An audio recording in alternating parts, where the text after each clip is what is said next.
স্বাধীনতার মহান স্বাধীনতার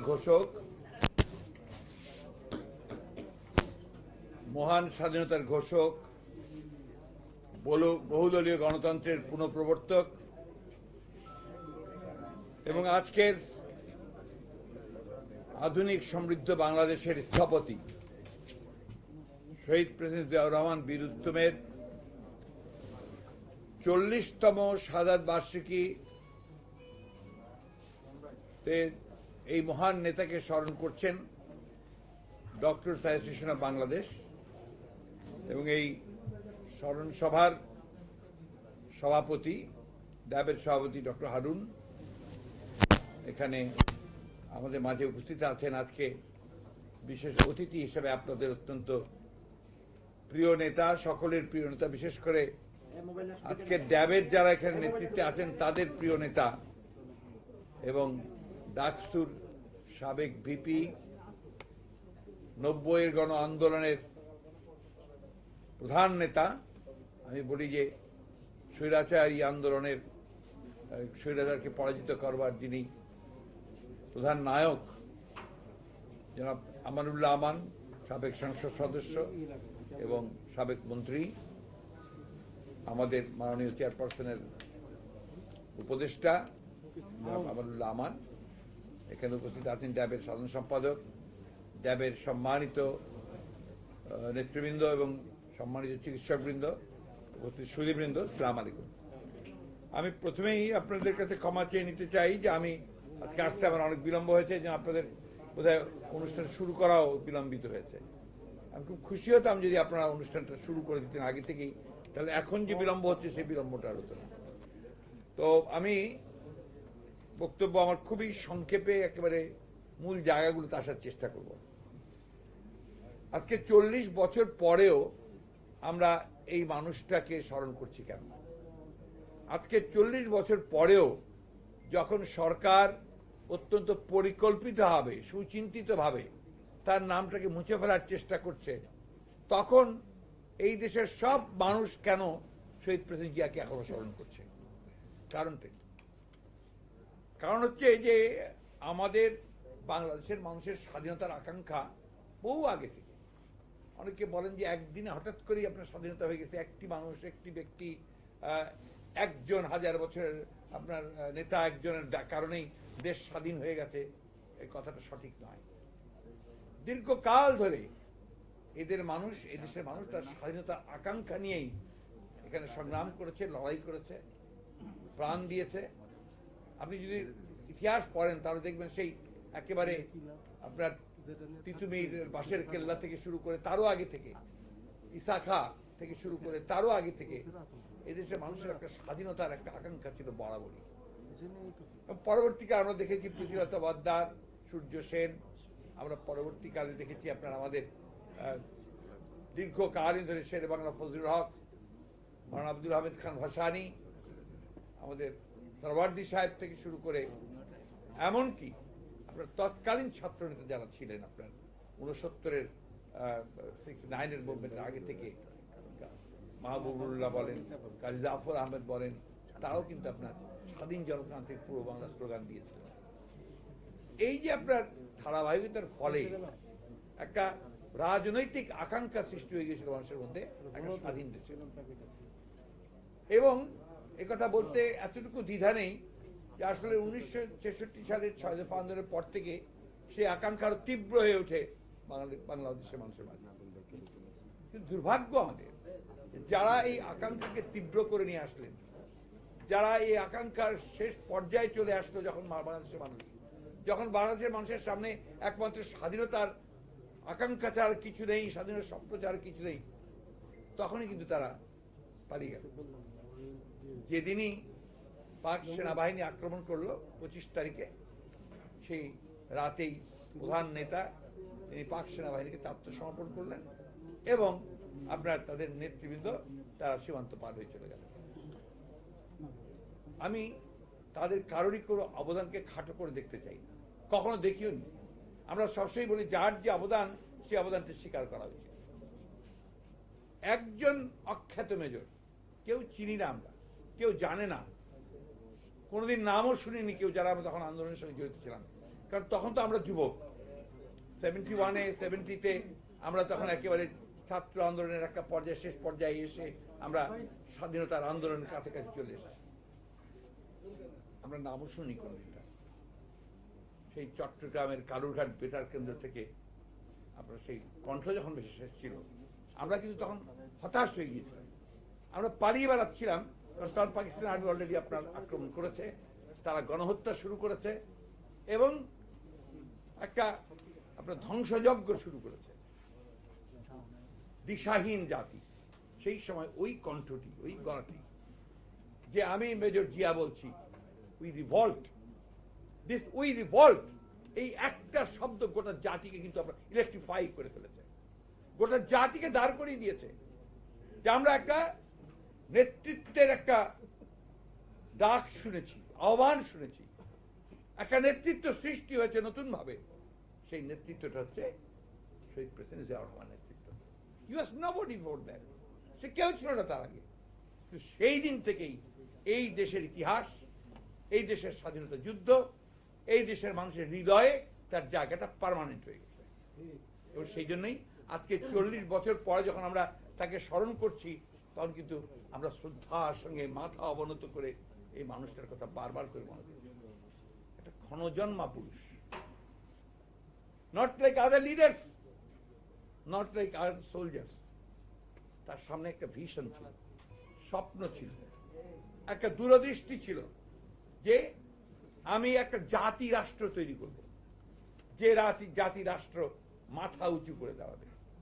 আপনাদের মনে থাকার কথা যে 1971 সালের স্বাধীনতা যুদ্ধের ঘোষণা করার পরে কিন্তু তিনি আবার পেছনে চলে গিয়েছিলেন। তার যে কাজ, যুদ্ধ শুরু করেছিলেন এবং সেক্টর কমান্ডার হয়ে তিনি যুদ্ধ করছিলেন। আবার এটা হচ্ছে ইতিহাসের অমোঘ বিধান। ডেস্টিনি বলে একটা কথা আছে আপনার ইংরেজিতে, যেটাকে আমরা বলি ভবিতব্য। সেই ভবিতব্য থাকে আপনার, এটা ডেস্টিনি, ইতিহাসের বিধান, কেউ খণ্ডাতে পারেন এটা। আবার 1975 সালে রাজনৈতিক পট পরিবর্তন হলো, যখন তারা নেতৃত্বে ছিল আওয়ামী লীগ এবং তাদের নেতারা, সেই মহান নেতারা, তারা যখন এই জাতির সমস্ত আশা আকাঙ্ক্ষাকে, স্বপ্নকে চুরমার করে দিয়ে একটা ব্যর্থ রাষ্ট্রে পরিণত করতে চলেছে এবং রাজনৈতিক পট পরিবর্তন হয়েছে, সেই সময় আবার ত্রাণকর্তা হিসেবে ওই মেজর জেনারেল জিয়াউর রহমানের কথা গলা ভেসে এসেছে। এটা যারা জানেন তারা খুব ভালো করে জানেন। আমি তখন শিক্ষকতা করি দিনাজপুর গভর্নমেন্ট কলেজে। আমরা হঠাৎ করেই শুনলাম যে পট পরিবর্তন হয়েছে, অবিসংবাদিত নেতা তিনি শহীদ হয়ে গেছেন বা মারা গেছেন, কিন্তু নতুন একজন মানুষের কথা শোনা যাচ্ছে, কথা গল্প শোনাচ্ছে, যার কথা আমরা 1971 সালে শুনেছিলাম, কণ্ঠ শোনাচ্ছে। তিনি বলছেন যে এর পরে আমরা 1975-এর 7ই নভেম্বর সিপাহী জনতার বিপ্লবের মধ্যে দিয়ে আবার সেই নেতা আবির্ভাব হয়েছে, আবার সেই একটা অন্ধকারের মধ্যে, শূন্যতার মধ্যে দিয়ে, যখন শূন্য চারদিকে, সেই সময় জিয়াউর রহমান আবার সামনে চলে গেছেন জাতির সামনে।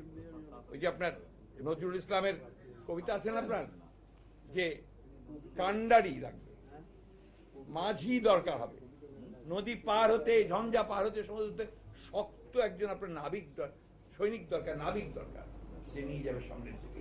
এই জিয়াউর রহমান ছিলেন সেই নাবিক, যিনি জাতিকে পরপর দুটো ভয়ঙ্কর একটা আপনার মানে দুর্যোগ থেকে জাতিকে টেনে করে তুলেছেন, জাতিকে নতুন আইডেন্টিটি দিয়েছে। এখানে জিয়াউর রহমান অনন্য, এখানে জিয়াউর রহমানের কোন তুলনা কারোর সঙ্গে চলবে না। সেই কারণে জিয়াউর রহমান কিংবদন্তির নেতা, আমি যেটা বলি সবসময়, এই জাতির কাছে তার চিরদিন, চিরকাল, যতদিন বাংলাদেশি জাতি থাকবে, যতদিন বাংলাদেশ থাকবে, জিয়াউর রহমান ততদিন অম্লান, অবিনশ্বর হয়ে থাকবে। এই কথা আমাদেরকে সবসময় থাকে। আওয়ামী লীগ কেন জিয়াউর রহমানকে ঘুরিয়ে দিতে চায়? কেন চায়? কারণ আছে। ওইখানে সে ভীষণ দুর্বল, ওইখানে সে একেবারে উইক, তার কোনো যুক্তি নেই, তার কোনো কারণ নেই যে বলতে পারবে যে আমি সর্বশ্রেষ্ঠ, বলতে পারবে না। জিয়াউর রহমান নিঃসন্দেহে ওইখানে তার যে শ্রেষ্ঠত্ব, তার যে অবদান, সেটা তিনি প্রমাণ করে গেছেন। আজকে একটা জিনিস মনে রাখতে হবে আমাদেরকে, যে আওয়ামী লীগ যে তার নাম মুছে ফেলতে চায় কেন, ওই জন্য আমি বলছিলাম যে তারা ওইখানে দুর্বল 1972 থেকে 75 আপনাদের বিশ্লেষণ করতে হবে। 1972 থেকে 75 আওয়ামী লীগের শাসনামল, মহান নেতার শাসনামল, তাই না? এই দেশের মানুষের কি ছিল আকাঙ্ক্ষা? একটা গণতান্ত্রিক সমাজ ব্যবস্থা, একটু অর্থনৈতিক উন্নয়ন, ভালো থাকবে, ভালো খাবে, মোটা কাপড় পরবে। এই কথাগুলো তো আওয়ামী লীগ দিয়েছিল 70 সালের নির্বাচনে। আপনার এই যে আটানা চাল খাওয়াবে, আপনার সমস্ত পাকিস্তান থেকে বাইরে নিয়ে এসে সমস্ত চিনি খাওয়াবে, 4 আনা ভালো একটা দেশ তৈরি করবে, যেটা সেখানে কি হলো, মানুষ না খেতে পেয়ে 1974 সালে দুর্ভিক্ষে লক্ষাধিক মানুষ মারা গেল। এবং সেদিন আপনার কুড়িগ্রাম, আমার কথা নয়, তার দৈনিক ইত্তেফাকে বেরিয়েছে ছবি, যে আপনার যে বাসন্তী, সে আপনার লজ্জা নিবারণ করবার জন্য কাপড় পায়নি, একটা মাছ ধরার জাল পরে সেটা লাগিয়ে দিতে পারে। এই যে আপনার তখন আমাদের শিল্পী জয়নাল আবেদন, তার যে সমস্ত ছবি ওই সময় বেরিয়েছে, আমরা দুর্ভিক্ষের ছবি, এটা তো আমরা ভুলে যাইনি। একবারের জন্য আওয়ামী লীগ মনে করে না, একবার যে মনে করছে, একবার বলেও না যে ভাই সে সময় আমাদের কিছু ভুল হয়েছিল। তারপর কি করেছে? গণতন্ত্র, এই দেশের মানুষ তো লড়াইটাই করেছে গণতন্ত্রের জন্য। আমি খেতে পাই না পাই, আমি যেন কথা বলতে পারি। আমার কথা বলা বাংলাদেশের মানুষের কিন্তু একটা চায়ের দোকানে দেখবেন, গ্রামের চায়ের দোকানটা তো ঘুমটি ঘরের মধ্যে কিন্তু সব পলিটিক্স করছে, আলাপ করছে, কথা বলতেছে, সে কথা বলা যাবে না। কি হলো আজকে যে জিনিসটা ফেস করছি, একইভাবে আমরা প্রথমে করেছে কি, বিশেষ ক্ষমতা আইন, সংবিধান তাদেরই তৈরি করা, বিশেষ ক্ষমতা আইন তৈরি করে কন্ট্রোল করে ফেলতে, বিশেষ ক্ষমতা আইন করে যখন তখন তাকে যেখানে দূরে আপনার জেলের মধ্যে দেওয়া যেত, এইসব পাওয়া যায়। এরপর দেখছি তাতেও হয় না, তাদেরই দল থেকে বেরিয়ে যাচ্ছে লোকজন, জাসদ তৈরি করছে, জাসদ তৈরি করে সমস্ত কিশোর তরুণদেরকে আকৃষ্ট করে যে আওয়ামী লীগ সঠিক কাজ করছে না, নেতৃত্ব ভুল করছে, নেতৃত্ব দুর্নীতির দিকে যাচ্ছে। আপনারা পত্র পত্রিকার উপর দেখবেন, তারা সব বুঝতে পারবে। এবং যার ফলে কি হয়েছে, প্রায় 30,000 তরুণ কিশোরকে আজকের মধ্যে হত্যা করা হচ্ছে। These are facts. একটা তো বাড়িয়ে বলছে, কেউ চ্যালেঞ্জ করছে, যদি কেউ বলতে পারেন যে আপনি ভুল বলছেন। কই সিরাজ শিকদারকে সেদিন পেছন থেকে গুলি করে কারা হত্যা করেছে, কারা গুলি করে হত্যা করে পার্লামেন্টে খুব জোর করে বলেছে, গর্বের সঙ্গে বলেছে, কোথায় সিরাজ শিকদার? এক্সট্রা জুডিশিয়াল কিলিংটা শুরু হয়েছে সেদিন থেকে। এবং তখন প্রায় দেখা যেত, তখন ঢাকায় একটু নাম করা যেন এসপি ছিল, এসপি বাবু, উনি এখনো আছেন, এখনো আছেন। তখন তিনি, তার নাম একেবারে এখানে সবাই জানে যে এসপি মাহবুব। একটার পর একটা ডেড বডি পড়ে থাকে রাস্তায়, একটার পর একটা আপনার সমস্ত দেশের মধ্যে তরুণ যুবক যারা, তাদের বডি পড়ে থাকে। এই একই এখন যা দেখছেন। সেই জন্যই বলছি যে আজকে যারা অস্বীকার করতে চান, একবারের জন্য তো উত্তর দেন না যে বাকশাল কেন করেছিলেন। আপনারা বলতে চান যে বাকশাল নাকি খুব ভালো দেশ চালানোর জন্য করেছিল। এদেশের মানুষ তো বাকশাল চায় না। আপনারা গণতন্ত্র হত্যা করেছিলেন সেদিন, কারণ আপনাদের ক্ষমতাটা সেদিন চ্যালেঞ্জ হয়ে গিয়েছিল। আপনারা বুঝতে পারছিলেন যে মানুষের কাছ থেকে আপনার সমস্ত ভালোবাসা হারিয়েছেন। আপনারা সেদিন বুঝতে পারছিলেন যে এখন যদি আবার সেই রাষ্ট্রযন্ত্রকে ব্যবহার করে এখন যেভাবে করছেন সেভাবে যদি শক্তি দিয়ে আটকে না রাখা যায়, তাহলে ক্ষমতা টিকিয়ে রাখা যাবে না। কি করলেন? 11 মিনিটের মধ্যে পার্লামেন্টে আইন পাস করলেন যে আর কোন রাজনৈতিক দলই থাকবে না। খালি মাথা থাকলেই না মাথা ব্যথা, মাথাই কেটে ফেলবে। তাই করেছেন তারা, সব রাজনৈতিক দলকে কেটে দিয়েছেন। একটা দল থাকবে, বাংলাদেশ কৃষক শ্রমিক লীগ। আজকে দেখেন সব পত্রিকা বন্ধ করে দিয়েছে। আমাদের সাংবাদিক ভাইরা, আমাদের সাংবাদিক ভাইরা এখন লিখতে সাহস করেন না। স্বাভাবিক, যদি সরকার এদিক ওদিক যায়, তাহলে আপনার ডিজিটাল সিকিউরিটি অ্যাক্ট, আপনার অফিসিয়াল সিক্রেট অ্যাক্ট, আর অনেক অনেক অ্যাক্ট আছে। তারপরে সাগর রুনি হত্যা হয়েছে, কোনো খবরই পাওয়া যায় নাই। আপনার কিছুদিন আগে রোজিনা ইসলামকে সেক্রেটারিয়েটের মধ্যে কিভাবে ধরে পিটিয়েছে আপনারা নিজেই দেখেছেন। আইন কতগুলো গেছে দেখেন, প্রায় 500-র উপরে সাংবাদিকরা এখন মামলার আছেন, হয় তারা জেলে আছেন অথবা তারা আপনার বিভিন্ন রকম আছেন। আমাদের গাজী রুহুল আমিন গাজী ভাই এখন পর্যন্ত জেলে আটক আছেন। আসাদ সাহেব তিনি এখন পর্যন্ত জেলে আটক আছেন।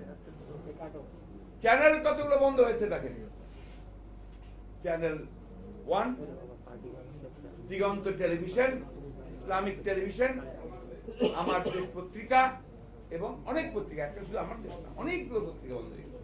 কেন? সরকারের বিরুদ্ধে কিছু লেখা যাবে না, তাই তো? তাহলে গণতন্ত্র বাকশাল করেছিল সেই জন্যই যেন কেউ কথা বলতে না পারে। এই দেশের মানুষ তো আপনার ভিন্ন রকম। আপনি কিছুদিন ধরে রাখতে পারবেন, চেপে রাখতে পারবেন, কিছুদিন গলা টিপে ধরে রাখতে পারবেন, বেশি দিন পারবেন না। তারই প্রমাণ হয়েছে, পারেননি। এই যে মানুষটার কথা বলছেন শহীদ প্রেসিডেন্ট জিয়া রহমান, যাকে আপনারা বলেন যে তিনি গণতন্ত্রকে হত্যা করেছিলেন, আরে গণতন্ত্র তো তিনি ফিরিয়ে দিয়েছিলেন। বহুদল গণতন্ত্র তিনি নিয়ে আসলেন আবার সেই সংবিধানে, এবং যেটা আপনারা কেড়ে নিয়েছিলেন, আপনারা হত্যা করেছিলেন। ওই কথাটা গতকালও বলেছে আমাদের আওয়ামী লীগের সাধারণ সম্পাদক, বিএনপি গণতন্ত্র হত্যা করে। How you say that? আপনার এই কথা শুনলে তো যে ঢাকায় আপনার একটা আপনার জোক চালু হচ্ছে। জোকটা হচ্ছে যে আপনি ওই আগে ঘোড়ার গাড়ি ছিল খুব এখানে, এখনো যে একটা আছে আপনার ওই ইসের মতো, আপনার এই নমুনার মতো, তখন ছিল খুব বেশি ঘোড়া গাড়ি ছিল। আমার জীবনে আমি প্রথম যে আবার ঢাকায় আসি, আমি আপনার ওই ঘোড়ার গাড়িতে এসেছিলাম, মানে মলের দিকে আজিমপুর দিকে এসেছিলাম। ওই জানলা বন্ধ থাকতো, একটা ঘোড়া গাড়ি, একটা ঘোড়া চলতাম। তো ওই দাম করার সময় ঘোড়া গাড়িতে উঠবেন, দাম করার সময় বলতো যে ভাই কত নিবা, এই ফুলবাড়িয়া রেলওয়ে স্টেশন থেকে আজিমপুর যাবা কত নিবা? তো ওই কি বলতো যে 1 টাকা চালাচ্ছে। হ্যাঁ, তো সে আপনার যে উঠবে তার সাথে এসে বলতে ভাই 98। ওই সময় সে আপনার ঘোড়ার লাগামটা থেকে টান দিলে গোটা হু করে শব্দ শুধু আপনার কথা শুই না, আমার ঘোড়া দিয়ে আসে। এইভাবে আজকে যে কথা বলছেন, তাদের এই কথা শুনে তো ঘোড়াও আসবে। গণতন্ত্র হত্যা করলেন আপনারা বাকশাল তৈরি করে, আর সেই দোষটা পাচ্ছেন যে বিএনপি গণতন্ত্র হত্যা করেছিল, জিয়া রহমান আপনাদেরকে গণতন্ত্র ফেরত দিয়েছিল। আপনি যে আওয়ামী লীগের নামটা আজকে এসছে নিবন্ধন আইনে, আপনি সেদিন আওয়ামী লীগকে নতুন করে নিবন্ধন করেছিলেন রাজনৈতিক আইন দলের আইন অনুযায়ী। একটু ভুলে যাচ্ছেন কেন? 77 Why did you say that? একবারের জন্য এই কথাগুলো বলেন না কখনো মানুষ। একটা ভুল ভ্রান্ত ধারণা দিয়ে রাখছেন যে বিএনপি তখন তো তৈরি হয়নি, জিয়াউর রহমান সাহেব আপনার গণতন্ত্র ধ্বংস করেছিল। এভাবে মানুষকে প্রতারণা করবেন না। করেছেন একবার, করে ধ্বংস করেছেন, আবারও এখন শুরু করেছেন। গত 12 বছর ধরে গণতন্ত্রকে আপনার পায়ের নিচে ফেলেন। আমি সেই কথায় পরে আসছি 2 মিনিট নিয়ে। একটা জিনিস যে জিয়াউর রহমানের অবদানটা, প্রথম অবদানটা হচ্ছে তার স্বাধীনতা ঘোষণা। যখন কেউ পারেনি তখন তিনি ঘোষণা দিয়ে যুদ্ধ শুরু করিয়েছেন। আর আবার যখন জাতিকে আপনারা ধ্বংস করেছেন, যখন দুর্ভিক্ষ এনেছেন, যখন একদলীয় শাসন ব্যবস্থার জাতা করে ফেলে দিয়েছেন, সেখান থেকে বহুদলীয় গণতন্ত্রকে ফিরিয়ে নিয়ে এসেছেন। এই জন্য তিনি অনন্য, ইতিহাসে অনন্য হয়ে গেছেন। আর কি একটা নতুন দর্শন দিলেন। সেই দর্শনটা কি? সেই দর্শনটা বাকশাল নয়, সেই দর্শনটা লুণ্ঠন নয়, সেই দর্শনটা বর্গীদের বাংলাদেশে এসে সব লুট করে নিয়ে যাওয়া নয়। সেই দর্শনটি ছিল একটা স্বাধীন, সার্বভৌম, কারো কাছে মাথা নত করে না, উন্নত জাতির একটা দেশ। সেটা হচ্ছে বাংলাদেশি জাতি। কথাটা কিন্তু ইম্পর্টেন্ট, আপনাদের মনে রাখতে হবে। আমাদের অনেকেই অনেক রকমভাবে ব্যাখ্যা করার চেষ্টা করেন। আপনারা একটা বই পড়বেন, অত্যন্ত জরুরি বই এটা, আপনাদের সকলে এটা পড়া উচিত। যারা আমার নিজের লেখা আমার রাজনীতির রূপরেখা, নিজের বিচিত্রায় উনি একটা ইন্টারভিউ দিয়েছিলেন, সে ইন্টারভিউটাকে কেন্দ্র করে বইটা বেরিয়েছে। বইটা পাওয়া যায়, যে কোনো জায়গায় আপনারা পাবেন। এটা ওইটা হচ্ছে আমার রাজনীতির রূপরেখা। আর 2টো বই আছে যেটা আপনাদের সকলেই পড়া উচিত, যারা বাংলাদেশি জাতীয়তাবাদে বিশ্বাস করেন, যারা বাংলাদেশের দেশপ্রেমে বিশ্বাস করেন। একটা হচ্ছে মাহমুদুল্লাহ সাহেবের জিয়াউর রহমান করে যে জীবনী বায়োগ্রাফি, এটা আপনাদের পড়া অবশ্যই এটা ম্যান্ডেটরি হওয়া উচিত। আর বেগম খালেদার উপরে যে বইটা, এই তিনটা বই ভেরি ইম্পর্টেন্ট আমাদের জন্য, যারা আমরা বাংলাদেশি জাতীয়তাবাদী। আজকে এই বইটার মধ্যে কিন্তু আপনার বাংলাদেশি জাতীয়তাবাদ তার জিয়াউর রহমান সাহেবের বক্তব্য থেকে পরিষ্কার বলা আছে। এখানে অনেকে আপনার আমি লক্ষ্য করেছি যেটা, যে জিয়াউর রহমান সাহেব বিএনপিকে অনেকে আপনার ইসলামপন্থী বানানোর চেষ্টা করেন। কখনোই না, বিএনপি কখনোই কোনো ধর্মীয় পন্থী দল নয়, ধর্মীয় স্বাধীনতায় বিশ্বাসী দল। এই কথা মনে রাখতে হবে আপনাদের। আমরা কিন্তু এটাকে ভুল ব্যাখ্যা করার চেষ্টা করি। আপনি বারবার করে দেখবেন পরিষ্কার করে তিনি বলছেন এই কথাগুলো তার পুরো বক্তব্যের মধ্যে। বাংলাদেশের নিজস্ব যে জায়গা, ভূখণ্ড, এই ভূখণ্ডের মধ্যে যে মানুষগুলো, তাদের ধর্মবোধ, তাদের সংস্কৃতি, তাদের ঐতিহ্য, সবগুলোকে নিয়ে হচ্ছে বাংলাদেশি জাতীয়তাবাদ। এখানে 95%-এর উপরে লোক উপস্থিত, তারা ইসলাম ধর্ম বিশ্বাস করে। এই জন্য তিনি কি করেছেন, তিনি বলছেন এখানে তাদের ধর্মবোধকে মর্যাদা দেওয়ার জন্য বিসমিল্লাহির রহমানির রহিম লেখা থাকে, পরিষ্কার করে বলছেন এবং আল্লাহর উপরে অবিচল আস্থা বিশ্বাস। কেন? যে 95% লোকের এই ধর্ম বিশ্বাসটা একই সঙ্গে এখানে হিন্দু, বৌদ্ধ, খ্রিস্টান, তারা তাদের ধর্ম স্বাধীনভাবে পালন করবে, সেটাও নিশ্চিত করতে হবে। বাংলাদেশি না, এখানে শুধু বাঙালি বাস করে না, এখানে বাস করে সেই পার্বত্য চট্টগ্রামের চাকমা, বার্মা এবং আপনার আমাদের সেই উত্তরে আপনার সাঁওতাল, ওরাও, এরা সব গারো, এরা সবাই বাস করে, তাদেরকে নিয়ে হচ্ছে এইটুকু বুঝতে না যদি আমরা না পারি, তাহলে আমরা অনেক সময় ভুল ব্যাখ্যা করেছি বাংলাদেশি জাতীয়তাবাদ। এগুলো আবার নতুন করে পড়া শুরু করেন আপনারা, যারা পড়াশোনা করেন জানতে চান। আপনাদের এই কথাগুলোর জন্য বলছি যে ড্যাবের যারা সদস্য আছেন, নেতৃত্ব আছেন, আপনারা কিন্তু একটা প্রসেস থেকে উঠে এসছেন। আপনারা বেশিরভাগই এসছেন, আপনারা ছাত্ররা করেছেন, আপনারা এবং সমাজের সবচেয়ে উচ্চ শিক্ষিত মানুষ, আপনারা সবচেয়ে উচ্চ শিক্ষিত মানুষ, এবং সমাজ আপনাদের উপর নির্ভর করে।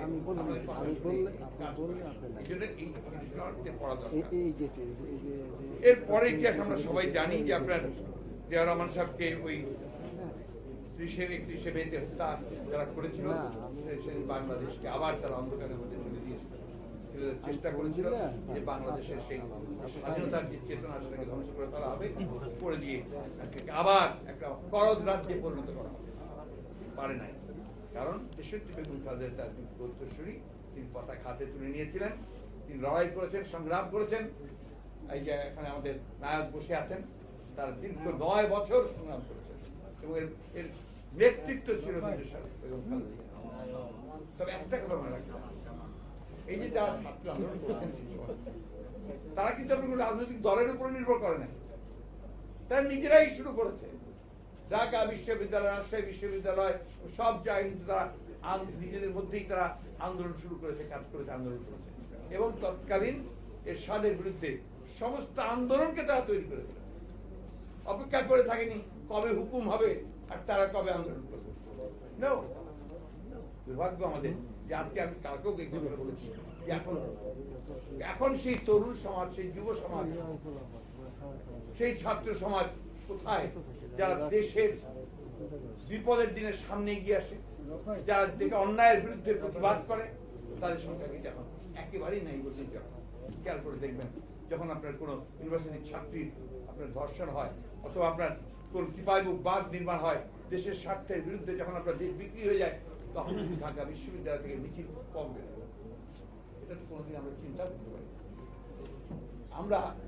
আমরা যারা 60s-এর ছাত্র ছিলাম, আমরা তখন পাকিস্তানের বিরুদ্ধে লড়াই করেছি, সংগ্রাম করেছি, রাস্তায় বেরিয়েছি। আমাদের কোনো রাজনৈতিক দল আমাদেরকে বলে নাই, এদেরকেও কোনো রাজনৈতিক দল বলে নাই, তারা নিজেরাই কাজ করেছে। আজকে সব মুখাপেক্ষি হয়ে থাকে যে কখন হুকুম আসবে তারপরে আমরা করব। হুকুম আসলে আর না আসার মধ্যে পার্থক্য বুঝে যেতে পারবে। নিজেদের প্রয়োজনে, নিজের তাগিদে, দেশপ্রেম থেকে যিনি আমরা ঝাঁপিয়ে পড়তে পারবো, সেদিনই আমরা সফল। আমি বক্তব্য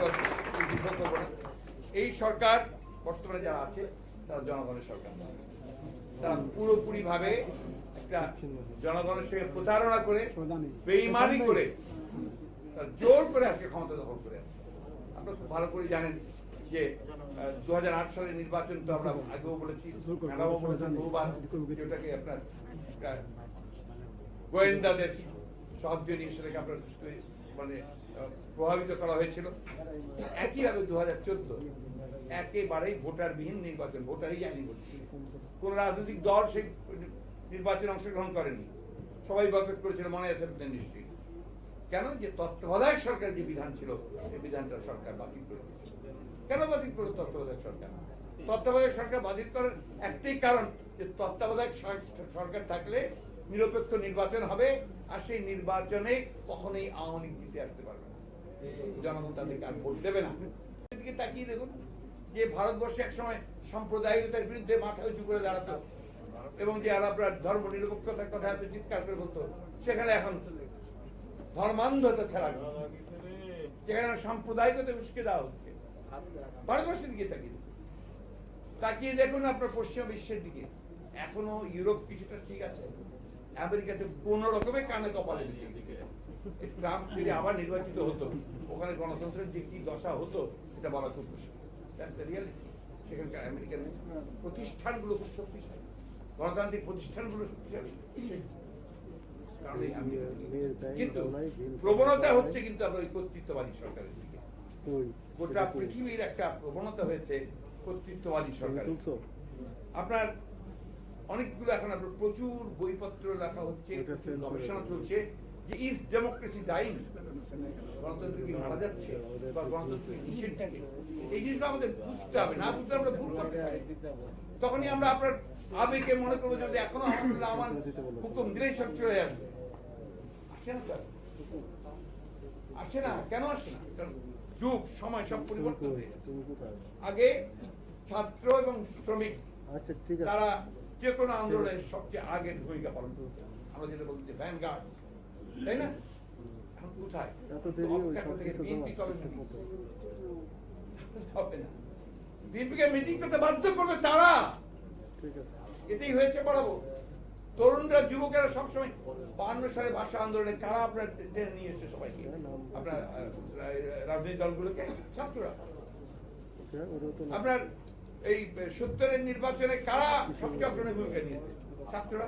69-এর গণ আন্দোলনে ছাত্ররা 11 দফা আন্দোলন।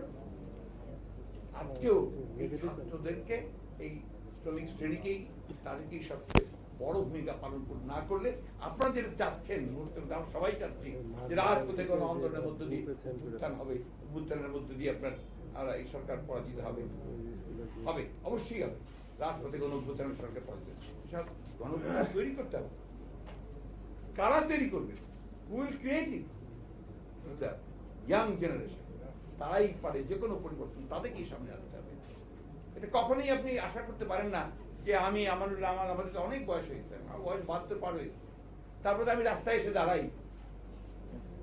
যেদিন রাজকে আমার বুক থেকে টেনে ছিঁড়িয়ে নিয়ে যাচ্ছে, সেদিন কয়জন আপনারা ঘুরে এসে দাঁড়িয়েছিলেন বলেন তো? তোমার তো মনে থাকার কথা, প্রেস ক্লাবের সামনে। এই জিনিসগুলো, this are facts, important things. এগুলো যেমন মনে না করি, এই যে শামীম আছে এখানে, কাশিমপুর জেলে আসলো, আলোচনা হয়েছে, মনে আছে? আমরা তো ওই প্রসেসের মধ্যে আছি। আমরা তো আশা করছি যে আমাদেরকে শক্তি যোগাবে তরুণরা। আমাদের একটা কথা আছে, আপনার চমৎকার একটা মাস্তুরির কথা, put the old head on the young shoulder. যুবকের কাঁধের মধ্যে তাদের মাথাটাকে দাও, তাদের অভিজ্ঞতা, তাদের আপনার মেধা, সবকিছু পরিপক্ক, আর তাদের শক্তিটা হচ্ছে এই যুবক, তাদেরকে সামনে রাখা। আপনারা যখন যুবক ছিলেন, আপনার পরিবর্তন নিয়েছেন। 90-এর এরশাদকে আপনারা হটিয়ে দিয়েছেন, তাই না? আমরা যখন আপনার যুবক ছিলাম, আমরা পাকিস্তানকে হটিয়ে দিয়েছি, পাকিস্তানকে সরিয়ে দিয়েছি। আজকেও আমরা আপনাদেরকেই এগিয়ে আসতে হবে, ওই যুবকদের, ওই ছাত্রদেরকে তৈরি করতে হবে। সেইটা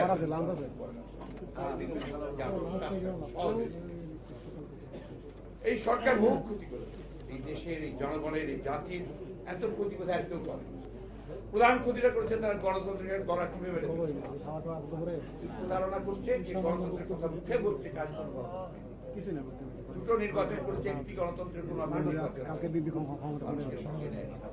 নির্বাচন কমিশনকে সম্পূর্ণ আজ্ঞাবহ করেছে, প্রশাসনকে আজ্ঞাবহ করেছে। এখন ডিসিএসপিরা বক্তৃতা দেয় আপনার কনফারেন্স রুমে বসে, আমরা এই সরকারকে এনেছি, আমরা যা বলবো তাই হবে। বাস্তব কথা বলছি, facts I am telling you. আপনাদের সচিবরা আপনার সচিবালয়ে একজন সিনিয়র সাংবাদিককে, মহিলা সাংবাদিককে পেটাতে পারে, চিন্তা করতে পারেন? আমাদের সাংবাদিকরা তো আন্দোলন করেছেন, রাস্তায় সবকিছু করেছেন, আবার যেই আপনার অনেক কথা বলার পরে কিছুদিন পরে ছেড়ে দিয়ে সব চুপচাপ হয়ে গেছে। আরো আছে, সাগর রুনির ব্যাপারে অনেকে বলেছিলেন যে না দিলে তারা সব উঠে দেবে, যারা অনেক অ্যাডভাইজার হয়ে গেছেন, বড় বড় পদ নিয়ে চলে গেছেন। সোসাইটি হ্যাজ চেঞ্জ, সমাজটার পরিবর্তন হয়েছে, এখান থেকে বেরিয়ে আসতে হবে আমাদের। এত সহজ নয়। এখানে অনেকেই বক্তৃতা করেছেন, আমি বক্তৃতা শুনছিলাম, মনোযোগ দিয়েছি। এখনো বোধহয় আমি আমাকে বলি প্রায় এখনো 90 আছে নিচে, 90 তো নয়, 21। এখনকার পরিবর্তনের ধারাগুলো ধরে আপনাকে এগোতে হবে।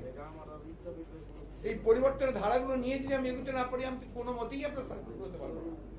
আমি আপনাদের কাছে এতগুলো কথা বলছি এই জন্য যে আপনার হচ্ছেন advance class in the society, আপনারা শিক্ষিত, সবাই জানেন, বোঝেন, সেই জন্যই বলছি কথা।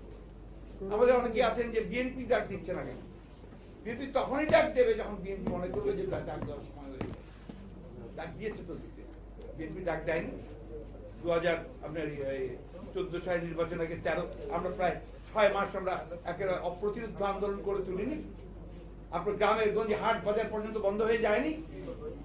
2015 সালে ম্যাডাম খালেদা জিয়া আপনার অবরোধের ডাক দিয়েছেন, প্রায় 6 মাস আমরা সব কারাগারে চলে গেছি। তখন আপনার গোটা বাংলাদেশ অবরোধ ছিল না, তারপর কিন্তু হয়নি।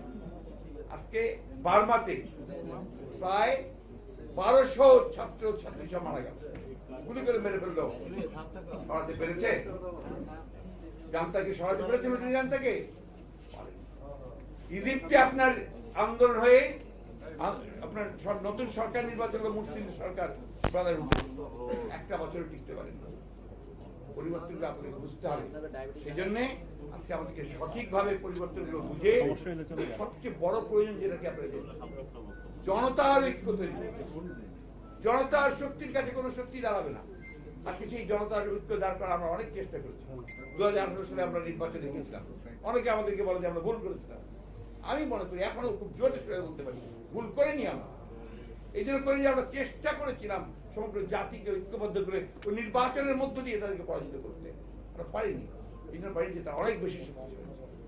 আজকে সঠিকভাবে উপলব্ধি করে এই জনগণকে ঐক্যবদ্ধ করে যদি আমরা সেই আন্দোলন তীব্র করে গড়ে তুলতে পারি, তাহলে অবশ্যই আমরা সেটা পাই।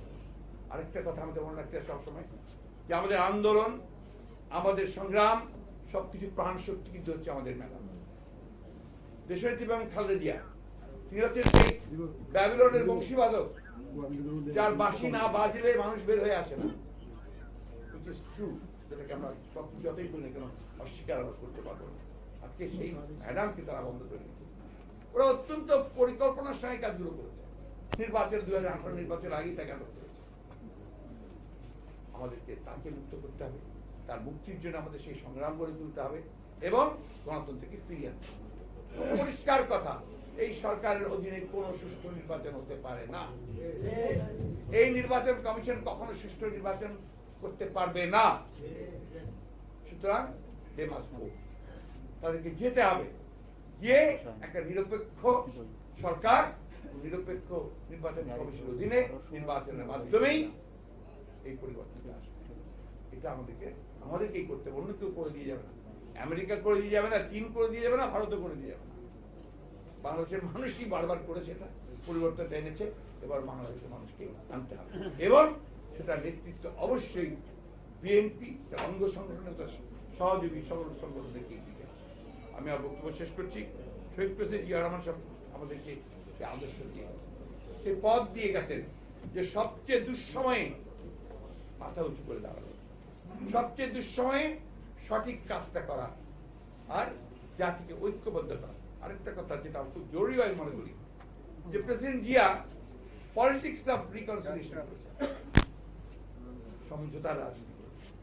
খেয়াল করে দেখবেন তার তিনি যা আসলেন, আসার পরে কি বললেন যে এখন আর বিভেদ করা চলবে না। তিনি সকলকে সবাইকে বললেন যে এক তার বিরুদ্ধে এই জন্য অনেক রকম বদনামের কথা বলেন যে উনি নাকি এখানে আপনার জামাত ইসলামকে প্রশ্রয় দিয়েছেন, উনি নাকি মৌলবাদীদেরকে এখানে প্রশ্রয় দিয়েছেন। No, not at all.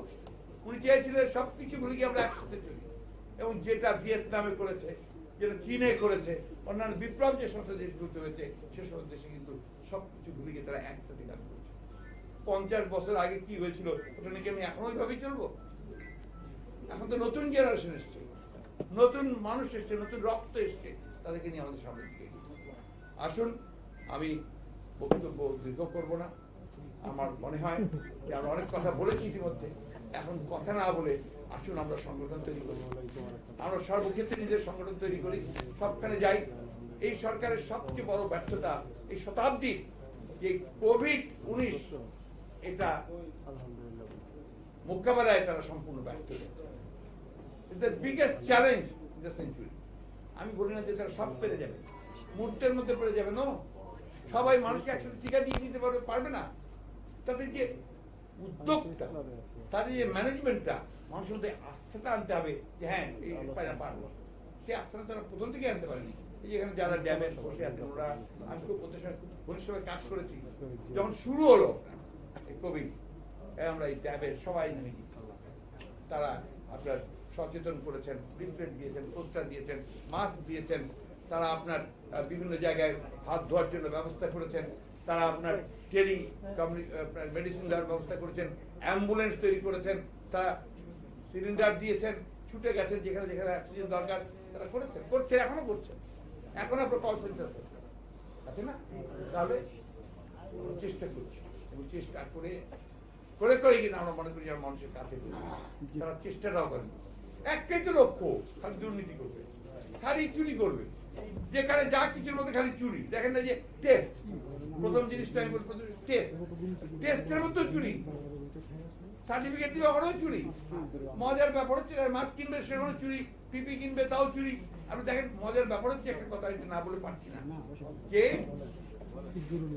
স্বাস্থ্যমন্ত্রী তিনি উপস্থিত থেকে রিজেন্ট হাসপাতালের হারুন না কিনা সাহেবের সঙ্গে চুক্তি করলেন।